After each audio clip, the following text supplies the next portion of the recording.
ठाकुर जी को खूब खूब खूब खूब खूब खूब प्रणाम है। भगवान गणेश की जय, माता शारदे की जय, माँ पार्वती की जय, देवादिदेव महादेव की जय, कार्तिकेय स्वामी की जय, भगवान माता सीता की, प्रभु श्री राम जी की, लखन लाल जी की, भरत जी शत्रुघ्न की जय, श्री राधा रानी बिहारी जी की जय। भगवान लक्ष्मी नारायण को प्रणाम है, अपने अपने माता पिता को प्रणाम है, सदगुरु को प्रणाम है और सबके हृदय में विराजमान भगवान लक्ष्मी नारायण को प्रणाम है। खूब अच्छी सी भगवान की कृपा हम सबके ऊपर हो रही है।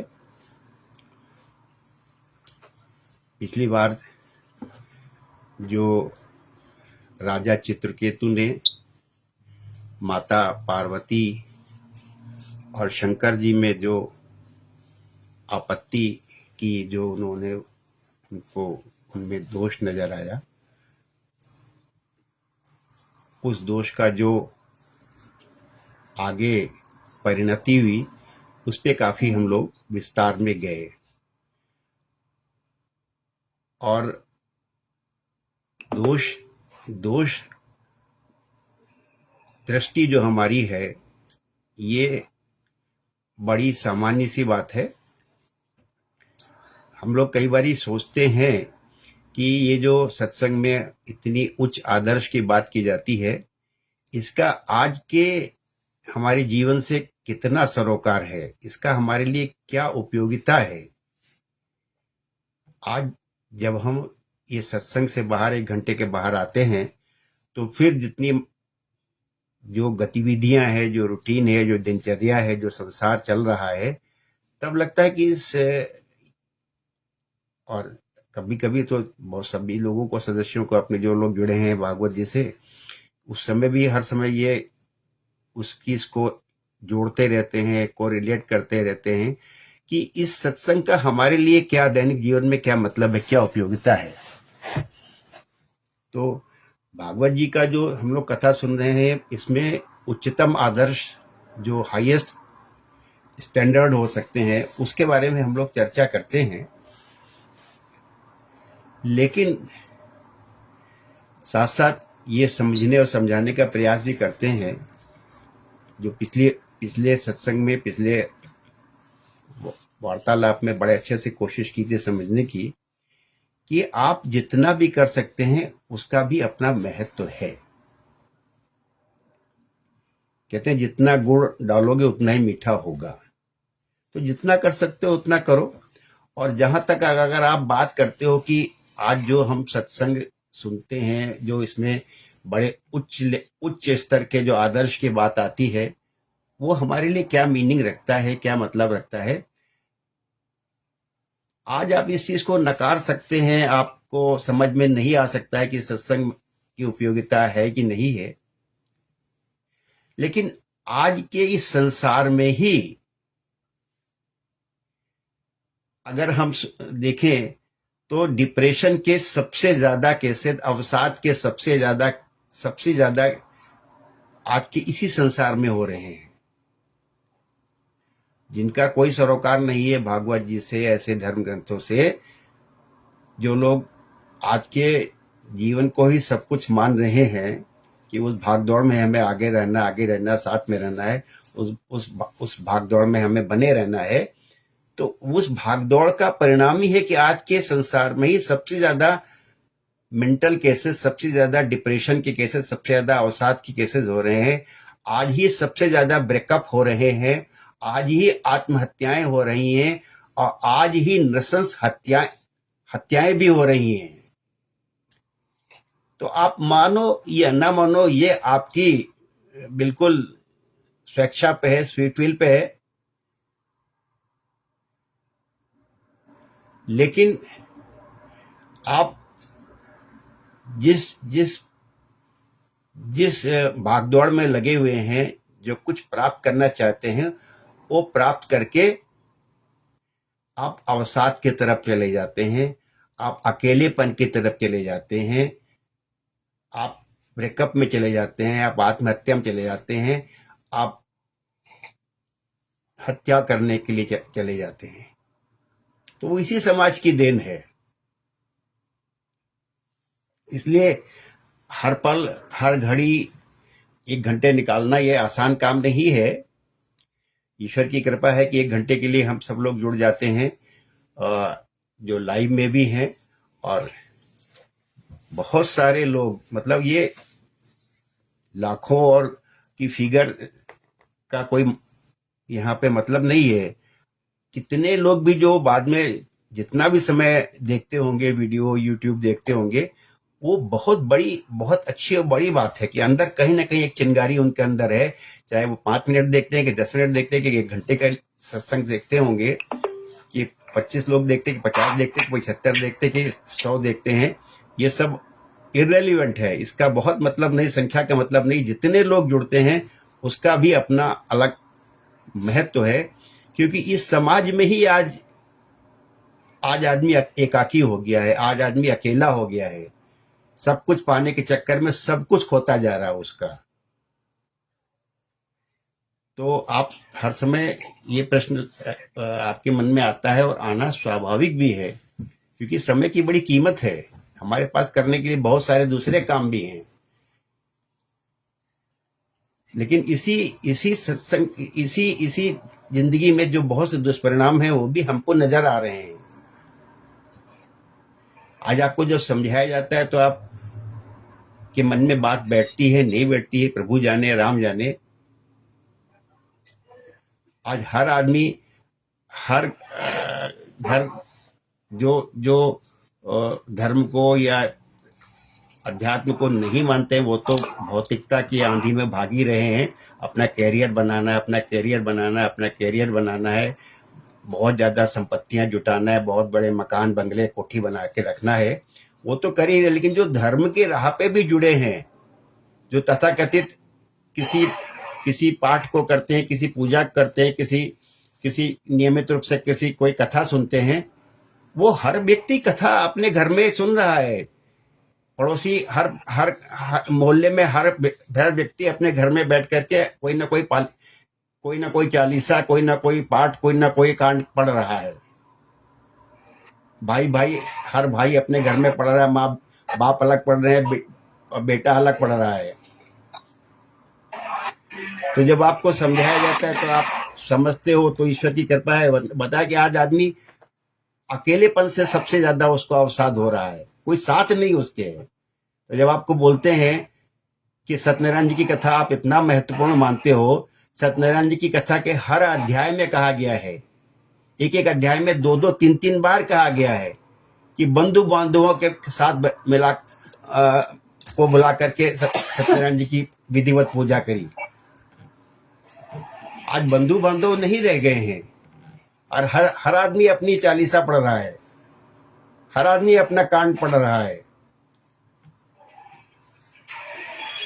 तो वो सत्यनारायण जी की कथा, वो भागवत जी का शिक्षा आप मान सकते हैं कि आपके लिए अनुपयोगी है, आपके लिए उपयोगी नहीं है, लेकिन उसके दुष्परिणाम भी सामने आपके हैं। तो इसलिए बार बार आपका जब ये प्रश्न उठता है तो इस प्रश्न को थोड़ा थोड़ा सा स्पर्श करने का भी प्रयास रहता है, कि आपको लगे कि आप ये 1 घंटे का वेस्टेज नहीं कर रहे हो। आप ये जो एक्सट्रीम आपको परिणाम मिलते, उस एक्सट्रीम के परिणामों से बचोगे आप। वरना आज के टाइम में आदमी भीड़ में अकेला हो चुका है, वो कोई उसको अपना नजर नहीं आता है। तो ये इसलिए, चाहे वो राजा चित्रकेतु ने माता पार्वती में, शंकर भगवान में दोष देखा, आप भी सब में संसार में दोष ही देख रहे हो, और उसी को आप अपनी बुद्धि समझते हो, उसी को आपकी बुद्धिमानी समझते हो, उसी को। क्या भैया? डिस्कनेक्ट हो गया था। अच्छा अच्छा अच्छा। तो उसी को आप अपनी बुद्धिमानी समझते हो। इसीलिए ये जो बहुत उच्च आदर्श अगर कथा में आते हैं तो घबराओ नहीं उसको। आप उन आदर्शों का अगर लेश मात्र भी, रंच मात्र भी आप सुन ही रहे हो, तब भी आपके जीवन में, इस जीवन में, अगले जीवन में उसका फर्क पड़ेगा। इसीलिए पिछली बार का हमने रखा था कि हारिए न हिम्मत, बिसारिए ना राम, और जन्म जन्मांतर तक मिलते रहते हैं परिणाम। और आज भी थोड़ा सा उसी टॉपिक को थोड़ा बढ़ा रहे हैं, शब्द दूसरे हो सकते हैं। अच्छा सा भजन है कि चले न उसके आगे रिश्वत, चले नहीं चालाकी। आज हम चालाकी बहुत दिखाते हैं, होशियारी दिखाते हैं, तो चले न उसकी आगे रिश्वत, चले नहीं चालाकी। और उसका आगे का कि शुद्ध आचरण ना हो तो किसी की कोई पूज्य नहीं होता। शुद्ध आचरण होने पर ही कोई पूज्य होता है, वरना कितना भी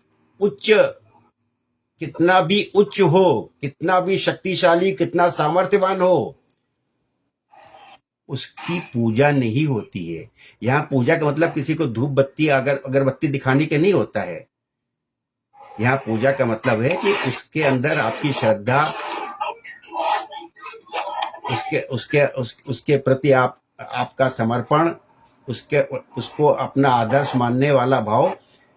अगर आचरण शुद्ध नहीं है तो उच्चस्थ व्यक्ति भी पूजनीय नहीं होता। अगर हमारे अंदर चालाकी है। पिताजी, आपकी आवाज बहुत कट रही है। अच्छा बेटो, साफ सुनाई नहीं दे पा रहा सेंटेंस। हमको तो ऐसा लग रहा, नहीं तो हो सकता आंटी जी भी कोई ऐसे ही लग रहा था क्या? अच्छा, अच्छा, आंटी जी भी कुछ ऐसे ही कह रही थी शायद। तो चलिए अब आ रही। अच्छा, एक मिनट, बेटू समझ गया। ओके, समझ गए, अब समझ गए। तो उच्चस्थ व्यक्ति भी अगर हो तो अगर उसका आचरण शुद्ध नहीं है तो वो पूजनीय नहीं हो सकता। कितनी भी आप चालाकी कर लो, कितनी भी होशियारी करो, कोई लाख करे चतुराई, कर्म का लेख मिटे ना रे भाई। आज हम इसी पे आ रहे हैं, जिसको हम बहुत बुद्धिमानी समझते हैं। अब समझते हैं बड़े होशियार बुद्धिमान हैं। वो ईश्वर की निगाह में, भगवान की निगाह में, अध्यात्म की निगाह में आपको कहीं कोई श्रेष्ठता, कहीं कोई, और है क्या? फिर वही सी बात पे आ रहे हैं आपसे कि है क्या कि आप तुरंत नकार देते हो कि मुझे पूजनीय नहीं बनना है, मुझे पूजा नहीं करानी, मुझे क्या सत्संग के, आज के सत्संग से क्या लेना देना है।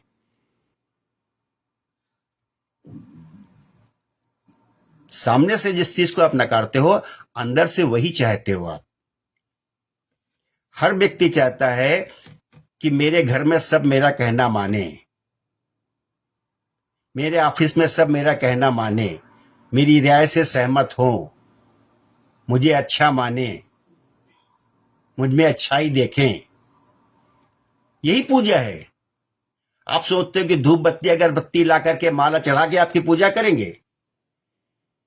चाहता हर व्यक्ति है कि मैं पूजनीय हो जाऊं, लेकिन आप पूजा का मतलब समझते हो कि कोई आपको बैठ के आपके लिए कोई बनाएगा, कविता गीत भजन बनाएगा, आपको गाएगा, या आपके लिए धूप बत्ती अगरबत्ती ला के करेगा?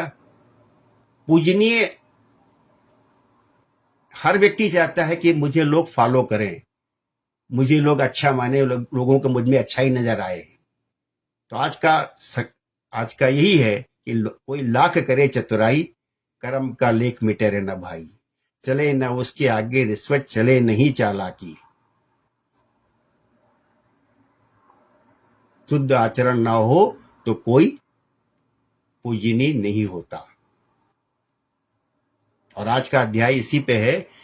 कई बारी कथा के साथ साथ उसकी भूमिका में काफी समय चला जाता है, तो वैसे ही कभी है, लेकिन उसकी भी अपना महत्व, उसकी भी अपनी उपयोगिता है। आपको लगता है कि मतलब बड़े उच्च आदर्श हैं। राजा चित्रकेतु का नाम आपने सुना, नहीं सुना? ऐसे ही अभी आपने नाम सुना है, आधा अधूरा सुना है, कम सुना है। आज का अध्याय क्या कहता है? अभी नहीं आ रही आवाज क्या?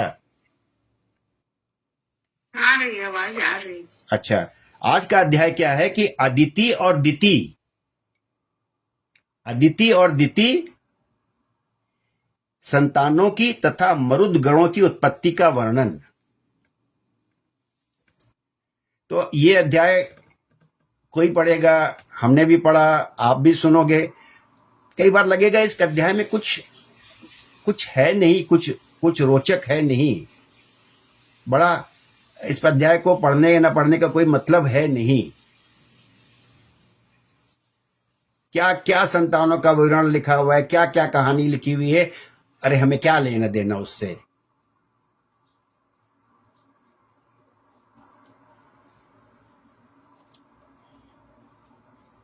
तो श्री सुखदेव जी कहते हैं, परीक्षित, सविता की पत्नी प्रश्नी के गर्भ से 8 संतानें हुई।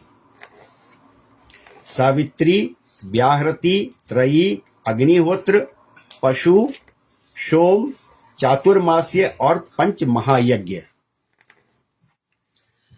भग की पत्नी सिद्धि ने महिमा, विभु और प्रभु, ये 3 पुत्र और आशीष नाम की एक कन्या उत्पन्न की। ये कन्या बड़ी सुंदरी और सदाचारिणी थी। ये जितने भी आपके लिए आ रहे हैं प्रसंग, ये है तो बहुत महत्वपूर्ण है, लेकिन हर अध्याय में एक एक श्लोक इतना महत्वपूर्ण है कि अगर आप उसमें प्रवेश करेंगे तो आपको उसमें बहुत था गोता लगाना पड़ेगा। तो हम आज का जो हमने फोकस अपना बनाया है, आज उस पे चल रहे हैं।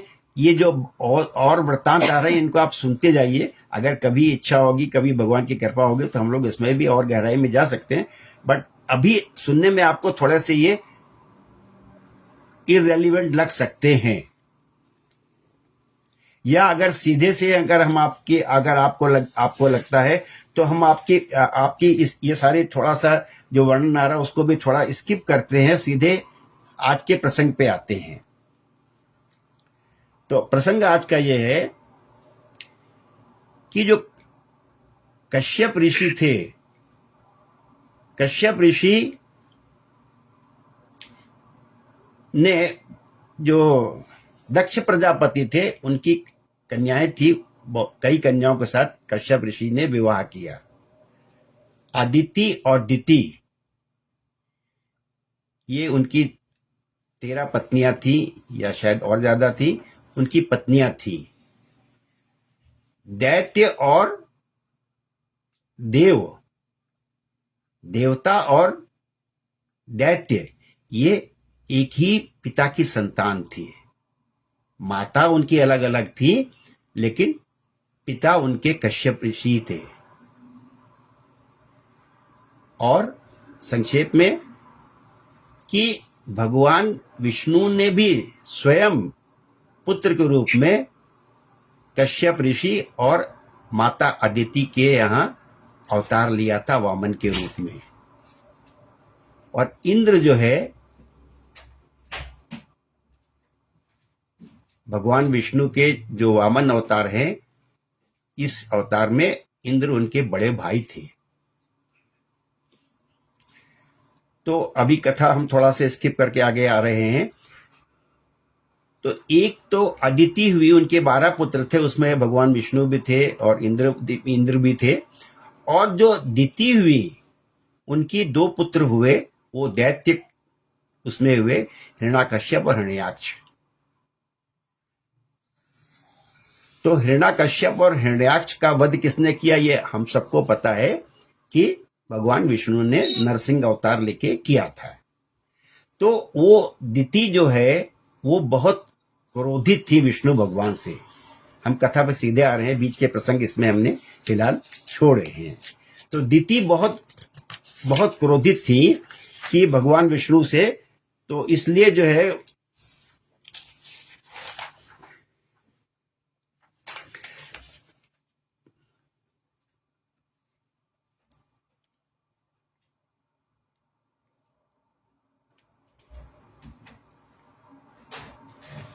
तो दिति बहुत उनसे क्रोधित थी।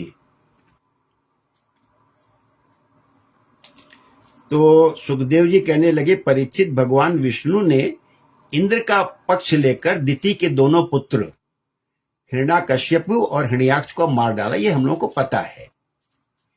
अतः दिति शोक की आग से उद्दीप्त, क्रोध से जलकर इस प्रकार सोचने लगी, सचमुच इंद्र बड़ा विषयी, क्रूर और निर्दयी है। राम राम, उसने अपने भाइयों को ही मरवा डाला। वह दिन कब होगा जब मैं भी उस पापी को मरवाकर आराम से सो पाऊंगी।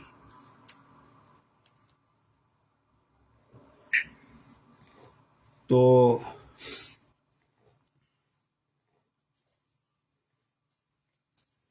फिर क्या हुआ कि दिति के अंदर ये बहुत क्रोधाग्नि प्रज्वलित हो गई और उसने जो है अपने पति भगवान कश्यप ऋषि की बहुत सेवा की, बहुत उनको रिझाया, बहुत उनको संतुष्ट किया और उनसे उन्होंने एक वरदान मांगा।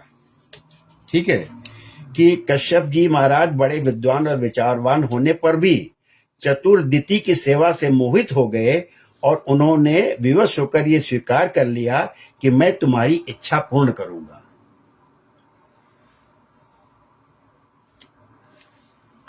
तो सृष्टि के प्रभात में ब्रह्मा जी ने देखा कि सभी जीव असंग हो रहे हैं, तब उन्होंने आधे शरीर से स्त्रियों की रचना की। ये स्त्रियों के बारे में वर्णन है कि स्त्रियां किस तरह से चाहे तो अपनी बात मनवा सकती हैं, अपने जो उनके जो भी वो उपाय करें, सेवा करें, खुश करें, बात मनवा सकती हैं। तो कश्यप जी ने कहा, अनिंद सुंदरी प्रिय, मैं तुम पर प्रसन्न हूं, तुम्हारी जो इच्छा हो मुझसे मांग लो। पति के प्रसन्न हो जाने पर पत्नी के लिए लोक या परलोक में कौन सी अभीष्ट वस्तु दुर्लभ है। शास्त्रों में यह बात स्पष्ट कही गई है कि पति ही स्त्रियों का परम आराध्य इष्ट देव है। प्रिय, लक्ष्मीपति भगवान वासुदेव ही समस्त प्राणियों के हृदय में विराजमान है। तो दिति को उन्होंने कहा कि अभी आप मांग लो जो मांगना है। तो दिति ने कहा, ब्राह्मण, इंद्र ने विष्णु के हाथों मेरे 2 पुत्र मरवाकर मुझे निपुती बना दिया है, इसलिए यदि आप मुझे मुंह मांगा वर देना चाहते हैं तो कृपा करके एक ऐसा अमर पुत्र दीजिए जो इंद्र को मार डाले।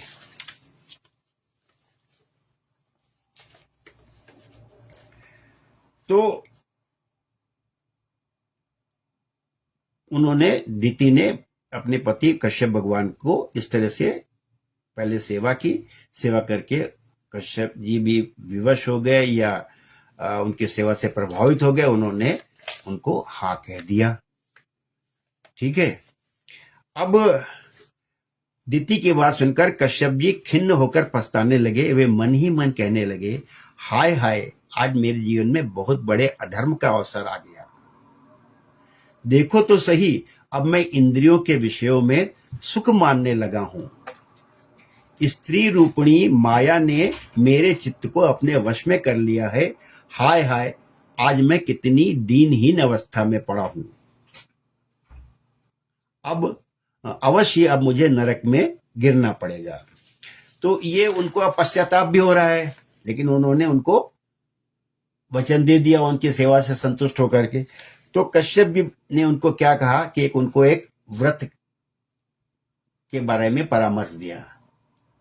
कश्यप जी बोले, कल्याणी, यदि तुम मेरे बतलाए हुए व्रत का 1 वर्ष तक विधि पूर्वक पालन करोगी तो तुम्हें इंद्र को मारने वाला पुत्र प्राप्त होगा। परंतु यदि किसी प्रकार की नियमों में त्रुटि हो गई तो वह देवताओं का मित्र बन जाएगा। ये बड़ी अच्छी कथाएं हैं। जितना भी अंदर आप सुनोगे, समझोगे, उतना ही आपको आनंद आएगा। तो उन्होंने क्या कह दिया, अब उन्होंने उनको वचन भी दे दिया और उनको पश्चाताप भी हो रहा है कि क्या होगा। तो उन्होंने ऐसा पेच फंसाया कि बोले ये व्रत है, एक वर्ष करना है, लेकिन अगर चूक हो गई तो फिर उल्टा हो जाएगा और फिर वो देवताओं के मित्र हो जाएगा। तो वो पुंसवन के नाम से व्रत है, उसकी पूरी विधि विधान है। आज भी मतलब उस नाम से अगर हम व्रत ना भी करें, स्त्रियां व्रत ना भी करें, तब भी बहुत से नियम कायदे कानून आज भी हिंदू स्त्रियां अपनाती हैं। तो दिति ने कहा, ब्राह्मण, मैं उस व्रत का पालन करूंगी, आप बतलाइए कि मुझे क्या क्या करना चाहिए, कौन कौन से काम छोड़ देने चाहिए और कौन कौन से ऐसे काम है जिनसे व्रत भंग नहीं होता। तो कश्यप जी ने उत्तर दिया। अब ये इसमें आप कहीं पे आपको कुछ आपत्ति हो सकती है, लेकिन जो उन्होंने बताया विधि विधान, कश्यप जी ने उत्तर दिया, प्रिय, इस व्रत में किसी भी प्राणी को मन, वाणी या क्रिया के द्वारा सताए नहीं, किसी को शाप या गाली न दे, झूठ न बोले, शरीर के नख और रोएं ना काटे, किसी भी अशुभ वस्तु का स्पर्श ना करे, जल में घुसकर स्नान ना करे, क्रोध ना करे, दुर्जनों से बातचीत ना करे, बिना धुला वस्त्र ना पहने, किसी की पहनी हुई माला ना पहने, जूठा ना खाए, भद्रकाली का प्रसाद या मांस युक्त अन्न का भोजन ना करे, शूद्र का लाया हुआ और रजस्वला का देखा हुआ अन्न भी ना खाए, और अंजलि से जलपान ना करे, जूठे मुंह बिना आचमन किए संध्या के समय बाल खोले हुए, बिना श्रृंगार के, वाणी का संयम किए बिना और बिना चद्दर ओढ़े घर से बाहर ना निकले, बिना पैर धोए अपवित्र अवस्था में गीले पांवों से उत्तर या पश्चिम सिर करके दूसरे के साथ नग्नावस्था में तथा सुबह शाम नहीं सोना चाहिए। इस प्रकार इन निषिद्ध कर्मों का त्याग करके सर्वदा पवित्र रहे, धुला वस्त्र धारण करे और सभी सौभाग्य के चिन्हों से सुसज्जित रहे। प्रातः कलेवा करने के पहले ही गाय, ब्राह्मण, लक्ष्मी जी और भगवान नारायण की पूजा करे। इसके बाद पुष्पमाला, चंदन आदि सुगंध द्रव्य, नैवेद्य और आभूषण आदि से सुहागिनी स्त्रियों की पूजा करे तथा पति की पूजा करके उसकी सेवा में संलग्न रहे और ये भावना करती रहे कि पति का तेज मेरी कोख में है। प्रिय, इस व्रत का नाम पुंसवन है। यदि 1 वर्ष तक तुम इसे बिना किसी त्रुटि के पालन कर सकोगी तो तुम्हारी कोख से इंद्रघाती पुत्र उत्पन्न होगा।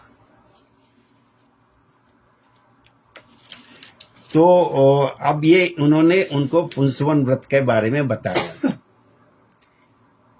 अभी देखिए, जो हम लोग का आज का टॉपिक है, शीर्षक है कि चले न उसके आगे रिश्वत, चले नहीं चालाकी। तो अब देखिए कैसे कैसे चालाकी हो रही है, और उसी से हम आज के जो हमारा जो शीर्षक है उस पे हम उस पे निचोड़ करेंगे, उसका जो है हम कंक्लूड करेंगे कि ये जो चालाकी है हम कर तो रहे हैं, लेकिन हमको ले कहाँ जाती चालाकी है। और आज आपको थोड़ा खराब लगता है जब बार बार बोलते हैं, आप अपनी बुद्धिमानी इसी में समझते हो, आप अपना अस्तित्व इसी में समझते हो, आप मानते ही हो तब मेरे जीवन का कोई मतलब, जबकि मैं चालाक हूं, होशियार हूं। मेरे पास जो है वो कोई छीन न ले, मेरे पास और आता जाए और आता जाए और आता जाए, और कोई छीनने का प्रयास कर रहा है तो उसकी काट मैं पहले ही से निकाल लूं। मेरा पड़ोसी, मेरा भाई, मेरा सहकर्मी, कोई मुझसे कुछ छीनने की कोशिश कर रहा है मेरे पास जो है, तो उसकी काट मैं पहले से निकाल दूं, उसको पहले से मैं इसको खत्म कर दूं।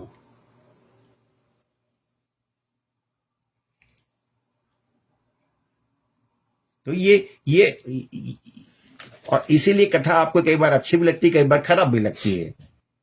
किस मानसिकता में आप हैं, आपकी हमेशा दौड़ यही लग रही है कि मैं लोगों से आगे बढ़ जाऊं, जो मेरे पास है वो मेरे पास रहे और बढ़ता जाए, कोई मेरे बराबर ना पहुंच पाए। तो अब क्या हो गया, बड़ी सुंदर कथा है, आनंद लीजिए तो आनंद मिलेगा आपको, आप समझोगे तो मजा आएगा आपको। परीक्षित दिति बड़ी मनस्विनी और दृढ़ निश्चय वाली थी। उसने बहुत ठीक कहकर उनकी आज्ञा स्वीकार कर ली। अब दिति अपनी कोख में भगवान कश्यप का वीर्य और जीवन में उनका बतलाया हुआ व्रत धारण करके अनायासी नियमों का पालन करने लगी। प्रिय परीक्षित, देवराज इंद्र अपनी मौसी थे। आपने पहले बताया कि ये दो पिता एक थे, माताएं अलग अलग थी। अदिति के पुत्र देवता थे और दिति के पुत्र दैत्य थे, दानव थे, राक्षस थे। तो बहनें हुई वो, अब तो मौसी हो गई, वो उनकी मौसी थी वो।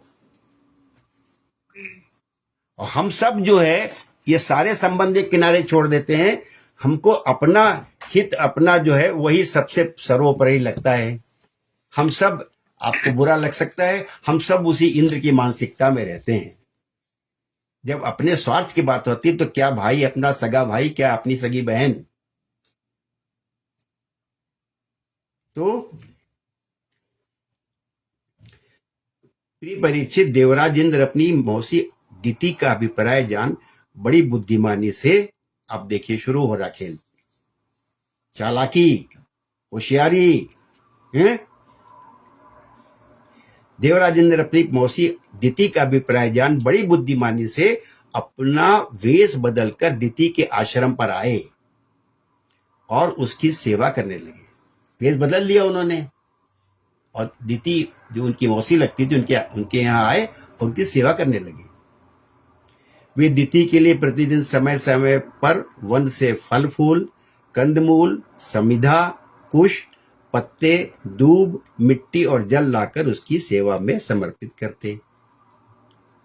उसको पूजा पाठ करनी थी और पूजा की सामग्री सारी जुटा रहे थे, वो बेस बदल के आ गए थे। तो राजन, जिस प्रकार बहेलिया हरिण को मारने के लिए हरिण की सी सूरत बनाकर उसके पास जाता है, वैसे ही देवराज इंद्र भी कपट वेश धारण करके व्रत परायणा दिति के व्रत पालन की त्रुटि पकड़ने के लिए उसकी सेवा करने लगे।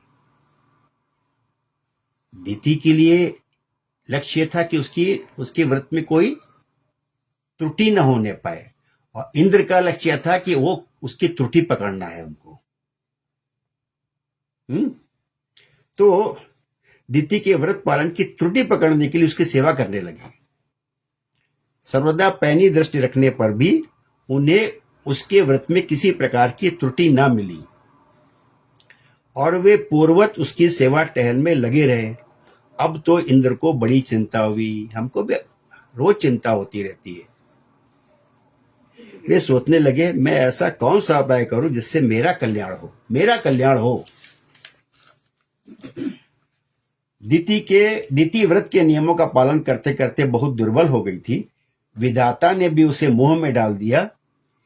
इसलिए एक दिन संध्या के समय जूठे मुंह, अब वहां जूठे मुंह मना किया गया था, इसलिए एक दिन संध्या के समय जूठे मुंह, बिना आचमन किए, बिना पैर धोए वो सो गई। थक गई थी, हो जाता है कभी कभी। योगेश्वर इंद्र ने देखा ये अच्छा अवसर हाथ लगा। वे योग बल से झटपट सोई हुई दिति के गर्भ में प्रवेश कर गए। आप सबने कहीं ना कहीं सुना पढ़ा होगा, और बड़ा अच्छा सा प्रसंग है, आपने सब ने सुना होगा। तो लेकिन ये सब चीजें प्रामाणिक हैं, और मतलब जिस चीज को हम समझ नहीं पाते हैं कि ये सब चीजें प्रामाणिक हैं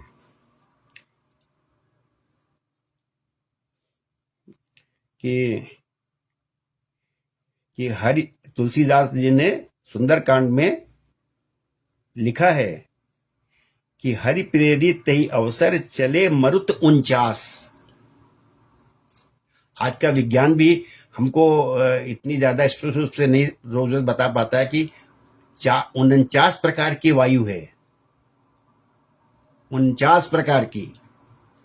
कि हरि प्रेरित तई अवसर चले मरुद 49, अट्टहास करी गर्जा कपि बड़ी लाग आकाश।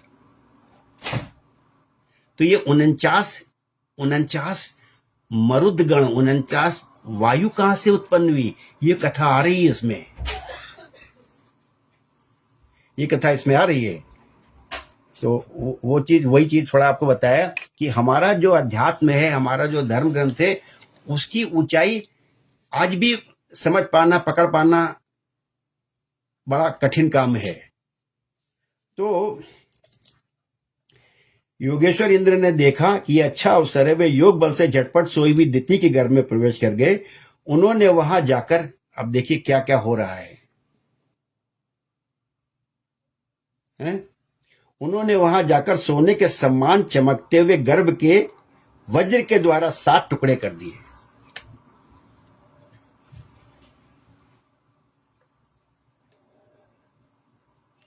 हमारा सिंहासन हिल न जाए, हमारी गद्दी छिन न जाए, हम सारे षड्यंत्र करते हैं। आज के राजा महाराजा भी करते हैं, देश के बड़े बड़े शासक भी करते हैं, और हर घर में व्यक्ति कर रहा है।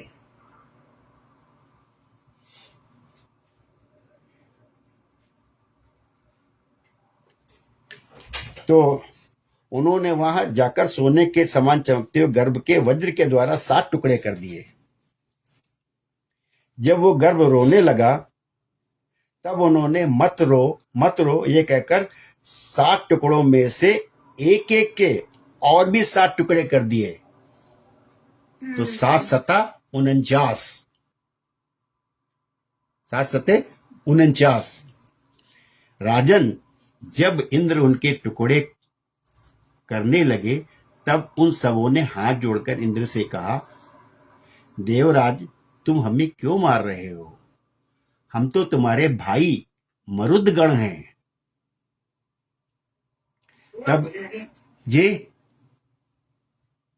तब इंद्र ने अपने भावी अनन्य प्रेमी पार्षद मरुदगण से कहा, जब उन लोगों ने उनसे, इंद्र जी से प्रार्थना की, तब उन्होंने कहा, अच्छी बात है, तुम लोग मेरे भाई हो, अब मत डरो। तो जब उन्होंने उनको भाई मान के उनसे अपनी प्रार्थना की कि हमें छोड़ दो, हम तो आपके भाई हैं, तो उन्होंने कहा, अच्छा आप डरो मत। परीक्षित, जैसे अश्वत्थामा के ब्रह्मास्त्र से तुम्हारा कुछ भी अनिष्ट नहीं हुआ। परीक्षित को चूंकि कथा सुना रहे हैं वो, तो परीक्षित को कह रहे जैसे, क्योंकि अश्वत्थामा ने ब्रह्मास्त्र छोड़ा था और तब भी उनका कुछ नहीं वध हुआ था, भगवान कृष्ण ने जाके उनकी रक्षा कर दी थी। तो कहते हैं, परीक्षित, जैसे अश्वत्थामा के ब्रह्मास्त्र से तुम्हारा कुछ भी अनिष्ट नहीं हुआ, वैसे ही भगवान श्री हरि की कृपा से दिति का वो गर्भ वज्र के द्वारा टुकड़े टुकड़े होने पर भी मरा नहीं। तो जो चले मरुद 49, ये यहाँ अगर आप जोड़ के देखना चाहो तो जो वहाँ हनुमान चालीसा सुंदरकांड में लिखा है, वो चीज यहाँ भागवत जी में आपको आपस में कोरिलेट होती, जुड़ती हैं। तो इसमें तनिक भी आश्चर्य की बात नहीं, क्योंकि जो मनुष्य एक बार भी आदि पुरुष भगवान नारायण की आराधना कर लेता है, वो उनकी समानता प्राप्त कर लेता है। फिर दिति तो कुछ ही दिन कम 1 वर्ष तक भगवान की आराधना की थी, 1 वर्ष से थोड़ा ही कम बचा था। अब वे 49 मरुदगण इंद्र के साथ मिलकर 50 हो गए। इंद्र ने भी सौतेली माता के पुत्रों के साथ शत्रुभाव न रखकर उन्हें सोमपाई देवता बना लिया। जब दिति की आंख खुली तब उसने देखा कि उसके अग्नि के समान तेजस्वी 49 बालक इंद्र के साथ हैं। इससे सुंदर स्वभाव वाली दिति को बड़ी प्रसन्नता हुई। उसने इंद्र को संबोधन करके कहा, बेटा, मैं इस इच्छा से इस अत्यंत कठिन व्रत का पालन कर रही थी कि तुम अदिति के पुत्रों को भयभीत करने वाला पुत्र उत्पन्न हो। इंद्र को ही साफ स्पष्ट कहा कि जो अदिति के तुम पुत्र हो, इंद्र और विष्णु जी जो भी हैं, वो तुमको भयभीत करने वाला पुत्र उत्पन्न हो। मैंने केवल एक ही पुत्र के लिए संकल्प किया था, फिर ये 49 पुत्र कैसे हो गए? बेटा इंद्र, यदि तुम्हें इसका रहस्य मालूम हो तो सच सच मुझे बतला दो, झूठ ना बोलना। इंद्र ने कहा, अब देखिए इंद्र की स्वीकारोक्ति देखिए आप। माता, मुझे इस बात का पता चल गया था कि तुम किस उद्देश्य से व्रत कर रही हो, इसीलिए अपना स्वार्थ सिद्ध करने के लिए। हमारा स्वार्थ नहीं छूटता हमसे, इसीलिए आप कहते हो कि ये भागवत की कथा हमारे लिए उपयोगी है कि नहीं उपयोगी, क्योंकि हमारा स्वार्थ हमको हर समय जकड़े रहता है। तो इसलिए अपना स्वार्थ सिद्ध करने के उद्देश्य से मैं स्वर्ग छोड़कर तुम्हारे पास आया। मेरे मन में तनिक भी धर्म भावना नहीं थी, इसी से तुम्हारे व्रत में त्रुटि होते ही मैंने उस गर्भ के टुकड़े टुकड़े कर दिए। पहले मैंने उसके 7 टुकड़े किए थे, तब वे 7 टुकड़े 7 बालक बन गए। इसके बाद मैंने फिर एक के 7 टुकड़े कर दिए, तब भी वे ना मरे बल्कि 49 हो गए। ये परम आश्चर्य की घटना देखकर मैंने ऐसा निश्चय किया कि परम पुरुष भगवान की उपासना की ये कोई स्वाभाविक सिद्धि है। अब ये जो इंद्र की एक लाइन है, ये हम कितना स्वीकार करते नहीं करते हैं, अब सबका अपना अपना विवेक है कि कहु करहु जो तुम्हें सुहाई। कि जो लोग निष्काम भाव से, हम निष्काम तो हो ही नहीं सकते हैं, निष्काम होना तो बहुत मुश्किल काम है, कि जो लोग, अब इंद्र कह रहे हैं कि जो लोग निष्काम भाव से भगवान की आराधना करते हैं और दूसरी वस्तुओं की तो बात ही क्या, मोक्ष की इच्छा भी नहीं करते, कि अर्थ न धर्म न काम गति न चाहो निर्वाण, वे अपने स्वार्थ और परमार्थ में निपुण हैं। उनका ये लोग भी संवरता है, परलोक भी संवरता है। इस जीवन में सुख भोगकर अंत में वैकुंठ धाम को गए, और नहीं तो ये लोग भी बिगड़ता है, परलोक भी बिगड़ता है। तो भगवान जगदीश्वर सबके आराध्य देव हैं और आप अपने आत्मा ही हैं। वे प्रसन्न होकर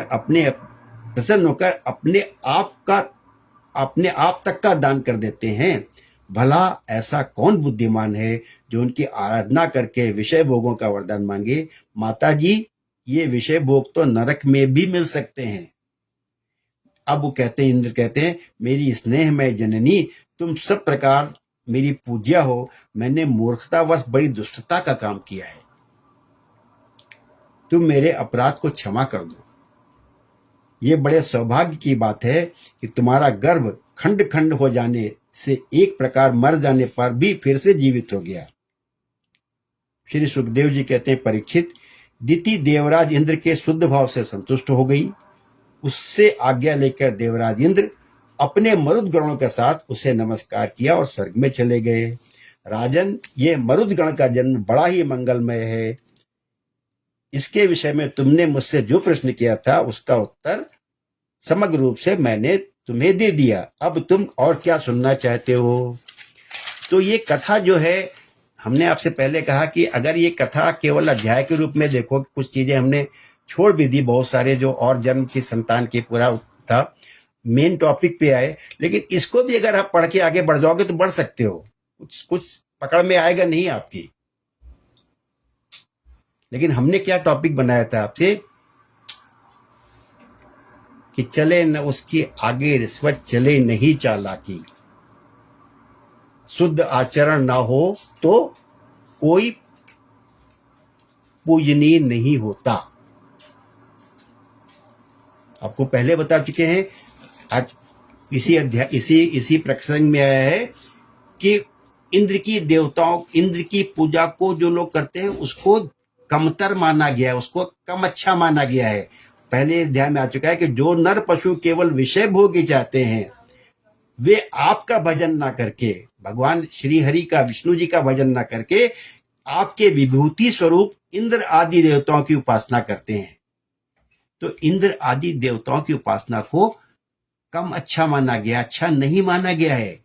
इसीलिए आपको पहले भी बताया कि भगवान कृष्ण ने सामने से इंद्र की पूजा को बंद कराया था।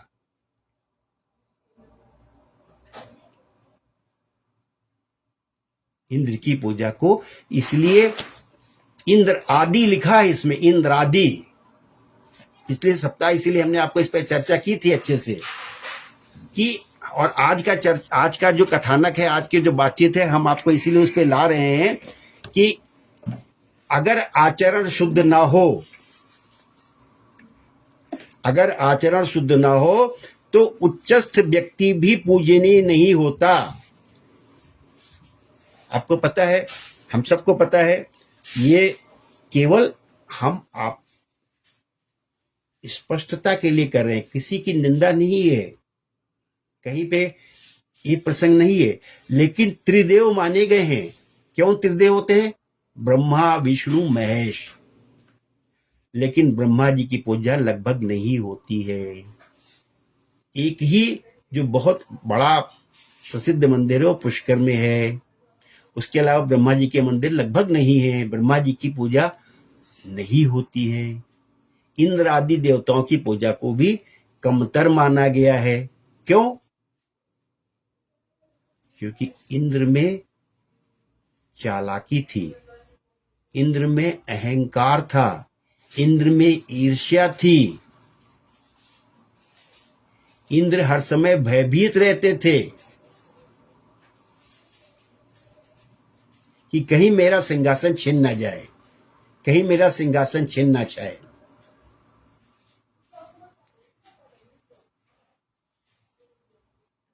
तो आप और हम जितनी जीवन में चालाकी बरतते हैं, जिसको अच्छा मानते हैं, ये हम सोच सकते हैं। ये उदाहरण ऐसा नहीं कि केवल उस समय के हैं, आज भी है। हम सब ने सुना है कि किसी एक व्यक्ति को कहा जाता था कि आयरन लेडी। कोई आयरन लेडी तो कहला सकता है, कोई आयरन पर्सन तो कहला सकता है, लेकिन वो सबकी श्रद्धा नहीं पा सकता है। आज हमारे लिविंग रूप में ऐसे भी हमारे सामने उदाहरण है जिनके प्रति लोग मन में श्रद्धा रखते हैं, जिनको लोग पूजनीय मानते हैं। तो जो ताकतवर है, जो शक्तिशाली है, जो संपन्न है, उसके प्रति श्रद्धा भाव नहीं आता है। वो अपने ताकत से लोगों को डरा सकता है, धमका सकता है, उनसे अपने प्रति श्रद्धा उत्पन्न करा सकता है, लेकिन वास्तविक श्रद्धा पूजनीय व्यक्ति अपने आचरण से होता है। ब्रह्मा जी के बारे में आप सबको पता है कि ब्रह्मा जी ने ही सृष्टि उत्पन्न की है, लेकिन थोड़ी सी चूक ब्रह्मा जी से हुई, और उस चूक के कारण ब्रह्मा जी की पूजा एक तरह से वर्जित हो गई। ब्रह्मा जी के बारे में कहा जाता है कि वो एक यज्ञ करने जा रहे थे और उनकी पत्नी सावित्री वो नहीं पहुंची। उन्होंने किसी और स्त्री को बिठा लिया अपनी पत्नी बना करके। पुष्कर क्षेत्र में वो यज्ञ कर रहे थे और किसी और स्त्री को बिठा लिया, वो गायत्री उनका नाम था, और वो बहुत विद्वान थी, ज्ञाता थी, सब कुछ था। लेकिन सावित्री जब आई तो उन्होंने उनको श्राप दिया कि तुम्हारी पूजा नहीं होगी। आचरण की एक अशुद्धि से उनकी पूजा नहीं होती है।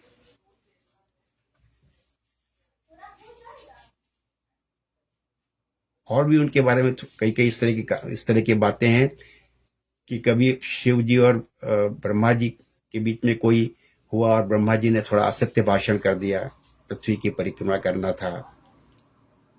एक और भी प्रसंग है कि कोई अप्सरा आई, ब्रह्मा जी तपस्या कर रहे थे तो उसने ब्रह्मा जी पे मोहित हो गई।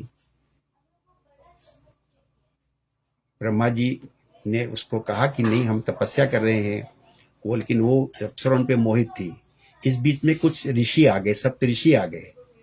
सप्त ऋषियों ने कहा ब्रह्मा जी ये आप तपस्या कर रहे हैं, ये तो आपके पास में अप्सरा क्यों है? तो उन्होंने कह दिया कि ये मेरी पुत्री पुत्री के समान है।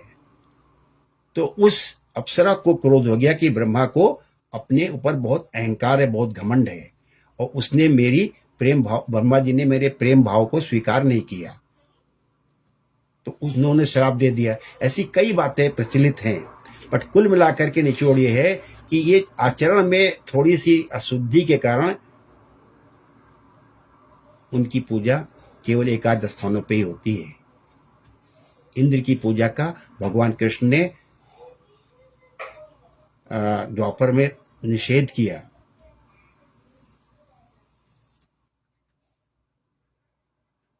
तो इसलिए जितनी हम चालाकी समझते हैं, अपनी होशियारी समझते हैं, वो अंतोत्गत्वा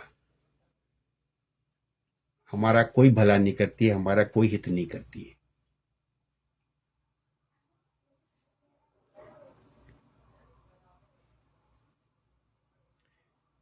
तो आज का फोकस, आज का हमारा यही था।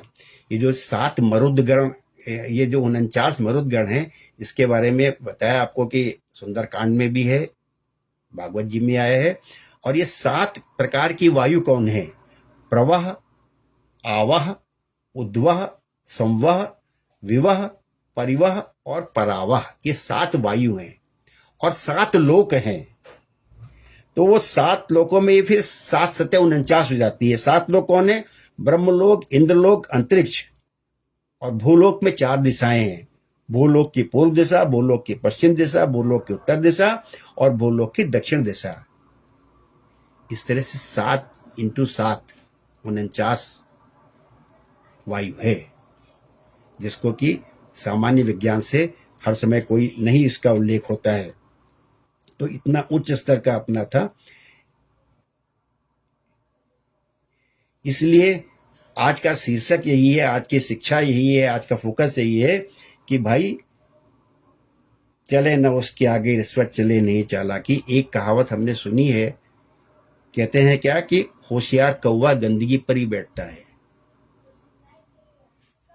और हमने अपने जीवन में प्रत्यक्ष देखा है, जो लोग अपने को बहुत होशियार समझते थे, बहुत चालाक समझते थे, उनका खुद का जीवन या उनके बच्चों का जीवन बहुत अच्छा नहीं बन पाया। जो सहज है, सरल है, कि डोरी सौंप के तो देख एक बार, जो भगवान को डोरी सौंप देता है कि तेरा राम जी करेंगे बेड़ा पार।